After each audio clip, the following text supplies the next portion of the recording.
Hello ചങ്ങായിമാരെ, നമ്മളിതേ കഴിഞ്ഞ ദിവസം മേടിച്ച ആവോലി കൊണ്ടിട്ട് ഒരു അടിപൊളി കറി ഉണ്ടാക്കിയിട്ടുണ്ട്. വളരെ സിമ്പിളായിട്ട് നമുക്ക് ഉണ്ടാക്കാൻ പറ്റിയതാണ് കേട്ടോ. നല്ല സൂപ്പർ ടേസ്റ്റ് ആയിരുന്നു. ഇതുപോലെ നിങ്ങളൊന്ന് ട്രൈ ചെയ്ത് നോക്കണം. പിന്നെ നമ്മുടെ ചാനൽ ആദ്യമായിട്ട് കാണുന്നവരാണെങ്കിൽ സബ്സ്ക്രൈബ് ചെയ്യാൻ വേണ്ടി മറക്കരുത്. പിന്നെ വീഡിയോ ഇഷ്ടമായെങ്കിൽ ലൈക്കും കമൻറ്റും ഇതെല്ലാം ചെയ്തേക്കണേ. വാ, അപ്പോൾ നമുക്കൊരു അടിപൊളി കറി വെക്കാം. നമ്മുടെ ആവോലി ഫിഷ് നമ്മൾ അവിടെ നിന്ന് ക്ലീൻ ചെയ്തിട്ടായിരുന്നു മേടിച്ച്. സ്കിന്നൊക്കെ റിമൂവ് ചെയ്തിട്ടുണ്ടായിരുന്നു. അവരിതുപോലെ നമുക്ക് കട്ട് ചെയ്ത് തന്നു. നമ്മൾ നല്ലവണ്ണം കഴുകിയിട്ട് വെച്ചിരിക്കുകയാണ്. അപ്പോൾ നമുക്ക് കറി ഉണ്ടാക്കാൻ വേണ്ടിയിട്ട് ഒരു ചട്ടി എടുത്ത് അടുപ്പത്ത് വയ്ക്കാം. എന്നിട്ട് അടപ്പ് ഓൺ ചെയ്യുക. ചട്ടി നല്ലവണ്ണം ചൂടായി കഴിയുമ്പോഴത്തേക്കും നമുക്കതിനകത്ത് കുറച്ച് വെളിച്ചെണ്ണ ഒഴിച്ചു കൊടുക്കാം. നമ്മൾ മീൻ കറിയൊക്കെ വെക്കുമ്പോഴത്തേക്കും മൺചട്ടി ഉണ്ടെങ്കിൽ മൺചട്ടിയിൽ വെക്കുന്നതായിരിക്കുമല്ലോ കൂടുതൽ ടേസ്റ്റ് വരുന്നത്. അങ്ങനെ എണ്ണയൊക്കെ ചൂടായി കഴിയുമ്പോഴത്തേക്കും അതിൽ ഒരല്പം ഉലുവ അതിട്ട് കൊടുക്കാം. അതിനുശേഷം നമുക്ക് കുറച്ച് കടുകും കൂടി അതിനകത്ത് ആവശ്യമുണ്ട്. അപ്പോൾ കടുകും കൂടി നമുക്ക് ചേർത്ത് കൊടുക്കാം. ആ കടുകൊക്കെ ഇങ്ങനെ ഷഡ്ഡപ്പെടാന്ന് പറഞ്ഞ് പൊട്ടിക്കഴിഞ്ഞതിന് ശേഷം നമുക്ക് കുറച്ച് പച്ചമുളക് ഇട്ട് കൊടുക്കാം. ആ പച്ചമുളകിൻ്റെ കൂടെ തന്നെ നമുക്ക് കുറച്ച് കറിവേപ്പില ആവശ്യമുണ്ട്. നമ്മൾ 2 പച്ചമുളകാണ് എടുത്തത്. കുറച്ച് 2 പച്ചമുളകും പിന്നെ കുറച്ച് കറിവേപ്പിലയും കൂടി ഇട്ട് കൊടുക്കുക. പിന്നീട് നമുക്ക് വേണ്ടത് കൊച്ചുള്ളിയാണ്. നമ്മളുടെ മീൻ കറിക്ക് ഏറ്റവും അടിപൊളി ടേസ്റ്റ് തരുന്നത് കൊച്ചുള്ളിയാണ്. അപ്പോൾ നമ്മൾ കുറച്ച് കൊച്ചുള്ളിയും കൂടി അതിനകത്ത് ഇട്ട് കൊടുക്കേണ്ടതാണ്. നമ്മുടെ വലിയ കൊച്ചുള്ളി ആണെങ്കിൽ അത് നമുക്ക് 2ആക്കി കട്ട് ചെയ്തിട്ട് കൊടുക്കണം. കൊച്ചുള്ളി കൂടി ഇട്ടതിന് ശേഷം നമുക്ക് നല്ലവണ്ണം ഒന്ന് ഇളക്കി മിക്സ് ചെയ്യാം. ഇനി നമുക്കിതിലേക്ക് വേണ്ടത് ഇഞ്ചിയും വെളുത്തുള്ളിയാണ്. അപ്പോൾ ഇഞ്ചിയും വെളുത്തുള്ളിയും നമ്മൾ ചെറുതായിട്ട് ഇങ്ങനെ കുറച്ചെടുത്ത് കട്ട് ചെയ്തിട്ടുണ്ട്. ചെറുതായിട്ട് കട്ട് ചെയ്യുമ്പോഴത്തേക്കും കുറച്ച് ടേസ്റ്റും കൂടുതലായിരിക്കുള്ളൂ. അതുകൊണ്ടാണ് നമ്മളിങ്ങനെ ചെറുതായിട്ട് കട്ട് ചെയ്യുന്നത്. അത് രണ്ടും കൂടെ നമുക്കതിലേക്ക് ഇട്ട് കൊടുക്കാം. അതിനുശേഷം പിന്നെയും നമുക്ക് നല്ലവണ്ണം ഒന്ന് ഇളക്കി മിക്സ് ചെയ്യാം. അങ്ങനെ ഒന്ന് ഇളക്കി ഒന്ന് മിക്സ് ചെയ്തതിന് ശേഷം നമുക്ക് ഇത് ഉള്ളിയൊന്നും വാടാൻ വേണ്ടി നിൽക്കേണ്ട. നമുക്കിതിലേക്ക് പൊടികൾ ചേർത്ത് കൊടുക്കാം. ആദ്യമായിട്ട് നമുക്ക് കുറച്ച് മല്ലിപ്പൊടി അതിലേക്ക് ഇട്ട് കൊടുക്കാം. പിന്നീട് വേണ്ടത് ഒരല്പം മഞ്ഞൾപ്പൊടിയാണ്. അതും കൂടി നമുക്ക് ചേർത്ത് കൊടുക്കുക.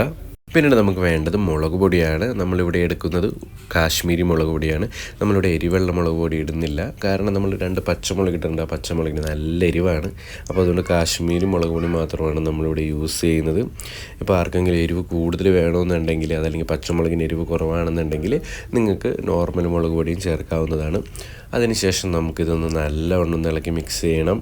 പിന്നീട് നമുക്ക് ഈ പൊടികളുടെ ഒരു പച്ചമണം മാറുന്നവരും ജസ്റ്റ് ഒന്ന് വെയിറ്റ് ചെയ്യുക. കൂടുതൽ നേരം ഒന്നും വെയിറ്റ് ചെയ്യേണ്ട ആവശ്യമൊന്നുമില്ല. ആ ഒരു പച്ചപ്പ് മാറിക്കഴിഞ്ഞതിന് ശേഷം നമുക്കിതിലേക്ക് വെള്ളം ചേർത്ത് കൊടുക്കാം. ആദ്യം തന്നെ നമുക്ക് കുറച്ച് വെള്ളം ചേർത്ത് കൊടുത്തതിന് ശേഷം നമുക്കിതൊന്ന് നല്ലവണ്ണം ഇളക്കി മിക്സ് ചെയ്യുമ്പോഴത്തേക്കും അതിൻ്റെ അരപ്പ് എല്ലായിടത്തും ആകും. അതിനുശേഷം ബാക്കി വെള്ളവും കൂടി നമുക്കതിലേക്ക് ഒഴിച്ചു കൊടുക്കാം. അപ്പോൾ നമ്മൾ വെള്ളമൊക്കെ ഒഴിച്ച് കൊടുത്തു. ഇനി നമുക്ക് കുറച്ച് ഉപ്പ് നമുക്കിതിലേക്ക് ഇട്ട് കൊടുക്കാം. അതിനുശേഷം നമുക്ക് നല്ലവണ്ണം ഇളക്കി മിക്സ് ചെയ്യാം. നമ്മൾ നല്ലവണ്ണം ഇളക്കി മിക്സ് ചെയ്തതിന് ശേഷം നമുക്ക് അതിൻ്റെ ഉപ്പ് ഒന്ന് നോക്കാം. ഉപ്പ് എപ്പോഴും കുറച്ച് മുമ്പിലായിട്ടായിരിക്കണം നിൽക്കേണ്ടത്. ഇനി നമുക്കിതിലേക്ക് ഒരു 2 കഷ്ണം കുടംപുളി ഇട്ട് കൊടുക്കാം. നമുക്കൊരു 3-4 കഷ്ണം കുടംപുളി വെള്ളത്തിലിട്ട് വെക്കണം. ഞാനിപ്പോൾ വെള്ളത്തിലിട്ട് വെച്ചിട്ടുണ്ടായിരുന്നു. അതിൽ നിന്ന് ഒരു 2 കഷ്ണം എടുത്താണ് ഇതിലേക്ക് ഇട്ട് കൊടുത്തത്. പിന്നീട് നമുക്കിതിലേക്ക് നമ്മൾ നേരത്തെ ക്ലീൻ ചെയ്ത് വെച്ചിരിക്കുന്ന നമ്മുടെ ഫിഷ് ഇതിലേക്ക് ഇട്ട് കൊടുക്കാം.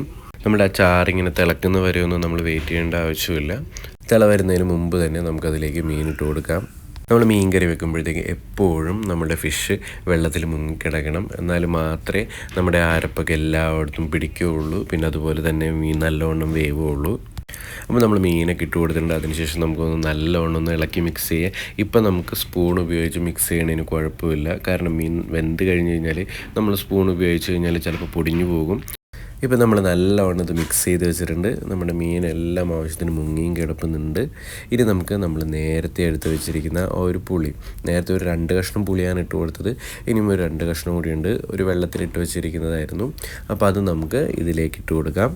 നമ്മൾ എന്തിനാണ് പുളി ഇങ്ങനെ ഇടുന്നതെന്ന് വെച്ച് കഴിഞ്ഞാൽ നമുക്ക് മീറ്റിൽ പെട്ടെന്ന് ഈ പുളിയൊക്കെ പിടിക്കാൻ വേണ്ടിയിട്ടാണ് ഇങ്ങനെ ചെയ്യുന്നത്. കാരണം മീറ്റിൻ്റെ അടിയിലും പുളിയുണ്ട്, മുകളിലും പുളിയുണ്ട്. അപ്പോൾ പെട്ടെന്ന് നമ്മുടെ മീനിലൊക്കെ പുളി പിടിച്ച് നല്ല ടേസ്റ്റ് കൂടുതലാകാൻ വേണ്ടിയിട്ടാണ് നമ്മൾ ഈ ഒരു പൊടിക്കായി നമ്മൾ ചെയ്യുന്നത്. അതിനുശേഷം നമുക്കൊന്ന് മൂടി വെച്ച് മീൻ വേവിച്ചെടുക്കാം. ഇപ്പോൾ നമ്മുടെ മീൻ കറിയൊക്കെ നല്ലവണ്ണം തിളച്ചുകൊണ്ടിരിക്കുന്നതാണ്. ഏകദേശം ഒരു പകുതി വേവായിട്ടുണ്ട്. നമ്മൾ ഒരുപാട് സമയം മൂടി വെച്ച് വേവിച്ച് കഴിഞ്ഞ് കഴിഞ്ഞാൽ അതിൻ്റെ ഉള്ളിലുള്ള ആ വെള്ളമൊന്നും പറ്റില്ല. അപ്പോൾ അതുകൊണ്ട് നമുക്ക് മൂടി തുറന്ന് ഇനി വേവിക്കാം. ഇനി നമ്മൾ അടിക്ക് പിടിക്കാണ്ടിരിക്കാൻ വേണ്ടിയിട്ട് കയ്യിലൊന്നും വെച്ചിളക്കാൻ പാടില്ല. നമ്മളിതുപോലെ 2 തുണി എടുത്തതിന് ശേഷം നമുക്ക് ഇങ്ങനെ കൈ കൊണ്ട് തന്നെ ഇളക്കി വേണം ഇത് ചെയ്യാൻ വേണ്ടി. മീൻ വെന്ത് കഴിഞ്ഞ് കഴിഞ്ഞാൽ പിന്നെ നമ്മൾ സ്പൂൺ ഉപയോഗിച്ചോ കയ്യിൽ ഉപയോഗിച്ചൊക്കെ ഇളക്കി കഴിയുമ്പോഴത്തേക്കും മീൻ പൊടിഞ്ഞു പോകാനുള്ള ചാൻസ് കൂടുതലാണ്. അപ്പോൾ നമ്മൾ ഇതുപോലെ ചെയ്യുകയാണെങ്കിൽ മീനൊന്നും പൊടിയാതെ നമുക്ക് കിട്ടും. ഇത്രയുള്ള നമ്മുടെ മീൻ കറി ഇവിടെ റെഡി ആയിക്കൊണ്ടിരിക്കുകയാണ്. ഏകദേശം ആ ഒരു വെള്ളമൊക്കെ പറ്റി നല്ലൊരു കുറുകലോട് കൂടി കിട്ടിയിട്ടുണ്ട്. അതാ നമ്മുടെ മീൻകറി ഇവിടെ റെഡി ആയിട്ടുണ്ട്. ഇത് നമുക്കിനിപ്പോൾ ഒന്ന് മൂടി വെച്ച് കുറച്ച് കഴിഞ്ഞതിന് ശേഷം നമുക്ക് എടുക്കാം. വളരെ ഈസി ആയിട്ട് നമുക്ക് ചെയ്തെടുക്കാൻ പറ്റിയിട്ടുള്ള ഒരു അടിപൊളി ടേസ്റ്റുള്ളൊരു മീൻ കറിയാണ്. നിങ്ങളിതുപോലെ ഒന്ന് ചെയ്ത് നോക്കണം. എന്നിട്ട് നിങ്ങൾക്ക് ഇഷ്ടപ്പെടുമോ ഇല്ലയോ എന്ന് നിങ്ങൾ തീർച്ചയായിട്ടും കമൻ്റ് അടിക്കണേ. വളരെ സിമ്പിളായിട്ട് നമുക്ക് ചെയ്തെടുക്കാം. ഏത് മീറ്റിൽ വേണമെങ്കിലും നമുക്കിതുപോലത്തെ റെസിപ്പി വെച്ചിട്ട് നമുക്ക് ചെയ്യാവുന്നതാണ്. അപ്പോൾ നിങ്ങളെല്ലാവരും ഇതൊന്ന് ട്രൈ ചെയ്ത് നോക്കുക. അപ്പോൾ നിങ്ങൾക്ക് വീഡിയോ ഇഷ്ടമായെങ്കിൽ ലൈക്ക് ചെയ്യുക, ഷെയർ ചെയ്യുക, പിന്നെ സബ്സ്ക്രൈബും ചെയ്യുക. അപ്പോൾ നമ്മളുടെ അടുത്ത വീഡിയോ ആയിട്ട് കാണുന്നവരെ okay, bye bye, take care.